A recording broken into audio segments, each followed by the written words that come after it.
To preserve your camera settings on the Redmi Note 15 Pro 5G, first of all, we'll need to launch our camera app. Next step is to click on this arrow pointing down, and then we can move to the settings. Inside, select General Options, and after that you can find Preserve Settings. If you enter it, there's plenty of options to preserve. First one is camera mode, so you'll be able to restore most recently used mode along with the front or rear camera selection when you open camera.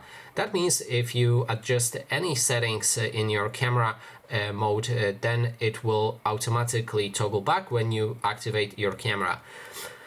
Next thing is the portrait focal length. If you adjust the focal length for portrait, it will retain those settings. There's dynamic shots, beautify, filters, and exposure compensations and parameters. You can adjust any of those settings right here to preserve them if you open your camera next time.